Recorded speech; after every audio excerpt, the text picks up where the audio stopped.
News 7 Tamil, பொறுப்பும் பொது நலமும்.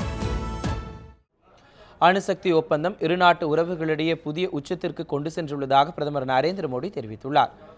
அமெரிக்க அதிபர் ஒபாமாவும் பிரதமர் நரேந்திர மோடியும் டெல்லியில் உள்ள ஐதராபாத் இல்லத்தில் இன்று மாலை கூட்டாக செய்தியாளர்களை சந்தித்தனர். அப்போது பேசிய பிரதமர் மோடி மத்திய அரசின் அழைப்பை ஏற்று இந்தியா வந்த அமெரிக்க அதிபர் ஒபாமாவுக்கு நன்றி தெரிவித்துக் கொண்டார். இந்திய அமெரிக்க உறவு இயற்கையாக அமைந்த ஒரு உறவு என குறிப்பிட்ட மோடி, பாதுகாப்பு மற்றும் வர்த்தகத் துறையில் இரு நாடுகளுக்கிடையே ஒப்பந்தம் புதுப்பிக்கப்பட்டிருப்பதாகவும் கூறினார். தீவிரவாதிகளின் புகலிடங்களை இரு நாடுகளும் இணைந்து செயல்படும் என குறிப்பிட்ட மோடி, அணுசக்தி ஒப்பந்தத்தை நடைமுறைப்படுத்துவதில் ஏற்பட்டிருந்த சிக்கல் நீங்கியிருப்பது இரு நாட்டு உறவுகளிடையே புதிய உச்சத்திற்கு கொண்டு சென்றுள்ளதாகவும் தெரிவித்துள்ளார்.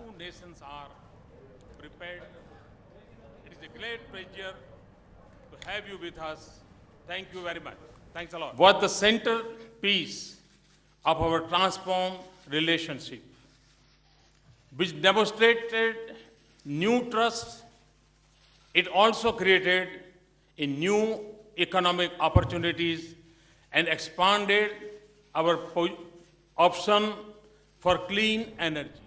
டெல்லியில் பிரதமர் மோடியுடன் கூட்டாக செய்தியாளர்களை சந்தித்த அவர் இந்தியாவில் அளிக்கப்படும் வரவேற்பு கண்டு மகிழ்ச்சி அடைவதாக தெரிவித்தார். 21ஆம் நூற்றாண்டில் இந்திய அமெரிக்க உறவு சிறப்பான நிலையை எட்டியுள்ளதாகவும் இந்தியாவுடனான உறவு அமெரிக்காவுக்கு மிகவும் முக்கியத்துவம் வாய்ந்ததாகவும் அவர் கூறினார். பயங்கரவாதத்திற்கு எதிரான இந்தியாவின் நடவடிக்கை பாராட்டும் வகையில் இருப்பதாக ஒபாமா பாராட்டுகளையும் தெரிவித்துள்ளார். உக்ரைன் தனது எல்லையை பாதுகாக்க அமெரிக்கா தொடர்ந்து ஆதரவு தரும் என்றும் ரஷ்யாவுடன் எந்த பனிப்போரும் ஒபாமா இல்லை என்றும் தெரிவித்துள்ளார். Words I reiterated and reiterate to the Indian people today that we support a reformed UN Security Council that includes India as a permanent member. At the same time, we see India playing a greater role in ensuring international security and peace and meeting shared challenges. As a leading contributor to UN peacekeeping missions for many years, India can help the world do even more to protect citizens in conflict zones.